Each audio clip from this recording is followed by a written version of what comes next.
Hello everyone, नमस्कार सबको। तो जैसे कि मैं रसोई में खड़ी हूँ तो आज एक व्लॉग आपके लिए शूट कर रही हूँ कि मेरी जितनी भी रेसिपीज होंगी, जितनी भी मेरी डिश होंगी वो ऑथेंटिक होंगी और पारंपरिक तरीके से उसको बनाने का तरीका क्या है, उसको हम इजीली कैसे बना सकते हैं। हालांकि इंडियन किचन में कोई भी चीज़ इजी नहीं होती, बिकॉज आप सबसे छोटी चीज़ होती है आलू बॉईल करना। तो आलू बॉईल करने में भी 25 to 30 मिनट लगते हैं, अगर थोड़े से हो 5-6 हो। तो इजी वाली चीज़ तो कोई इंडियन किचन में होती ही नहीं है, क्योंकि हम ब्रेड लॉफ और वो चीज़ें हम नहीं खाते हैं। हमें प्रिपरेशन के लिए भी टाइम चाहिए, कटिंग चॉपिंग के लिए भी टाइम चाहिए। वो चीज़ें हमारे लिए बहुत इंपॉर्टेंट है, जिसको फॉलो करके मैं हमेशा अपनी डिश को ऑथेंटिक बनाती हूँ, पारंपरिक रहती है और पुराने टाइम की डिशेज होती है। मेरे पास बाजरे की खिचड़ी की भी रेसिपी होगी, मेरे पास राबड़ी बनाने की, जो हरियाणा में राबड़ी बनती है उसकी भी रेसिपी है, और मेरे पास पारंपरिक तरीके से जितनी भी सब्जियां बनती हैं, चाहे वो सरसों का साग है, चाहे वो आलू मेथी है, वो इजी वाला वे नहीं है। सब कुछ सिस्टमेटिकली और टाइम के अकॉर्डिंग है कि कितना टाइम किस सब्जी में लगता है, कितना टाइम किस सब्जी के लिए होता है। क्योंकि इजी टू कुक तो कुछ भी हो सकता है। अब मैगी को कहते हैं कि 2 मिनट में बनती है, उसमें भी 7 मिनट लगते हैं।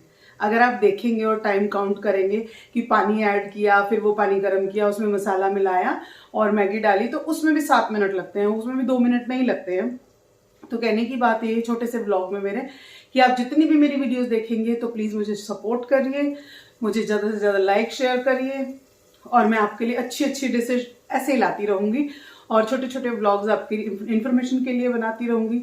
छोटी छोटी शॉर्ट्स में इसलिए इन्फॉर्मेशन के लिए बनाती हूँ ताकि जो लोग बिगिनर्स हैं, जैसे आजकल लड़के लड़की वाला तो कोई सिस्टम रहा नहीं कि लड़कियां बनाती हैं, लड़के भी उतना इंटरेस्टेड होते हैं और लड़कियां भी उतनी इंटरेस्टेड होती हैं खाना बनाने में।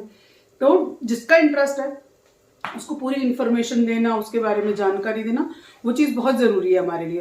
तो हम उस चीज़ को फॉलो करें जो हमारे लिए बेनिफिशियल हो। तो किचन की जितनी भी मेरे पास सीक्रेट्स हैं, जितने भी मेरे मसाले सीक्रेट्स हैं, बहुत ज़्यादा मसाले मेरी डिश में आपको नहीं मिलेंगे, बिकॉज मैं बहुत ज़्यादा मसाला यूज़ नहीं करती। क्योंकि मुझे जितनी भी डिश बनानी आती है या मैं बनाती हूँ वो ऑथेंटिक पसंद है। जो बेसिक मसाले थे हमारे पुराने ज़माने में, जो हम घर में कूटते थे, वो इमाम दस्ता लेके उसमें कूटते थे। तो ऐसी पुरानी चीज़ों को बनाने में उससे हेल्थ भी बहुत अच्छी रहती है और उससे हमारा डाइजेशन सिस्टम बहुत अच्छा रहता है।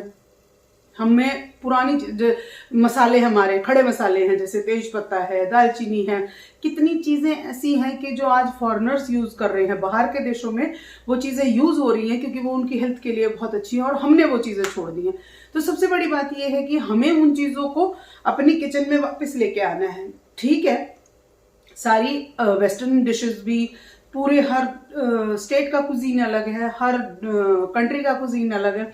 इवन हमारे यहाँ कहते हैं कि पानी हर कोस्ट पे बदल जाता है और खाना हर स्टेट में बदल जाता है। तो यही बात है कि कोस्ट कोस्ट पे बदले पानी और 20 कोस्ट पे पानी। तो हमारी तो भाषा, खाना पीना सब कुछ अलग है। मेरी किचन में आपको, मेरी रसोई में आपको यही मिलेगा जो मैं बनाती हूँ। ऑथेंटिक फूड में ज़्यादा कंसंट्रेट करती हूँ और सब्जियां जितनी हो सकें, हम घर में जितना बना सकें, हम वेजिटेबल्स पे ज़्यादा ध्यान देंगे। तो थैंक यू सो मच, आप सब मुझे सपोर्ट कीजिए और मेरी इस जर्नी में मेरे साथ रहिए ताकि आपके सपोर्ट की वजह से मैं आगे बढ़ पाऊँ। थैंक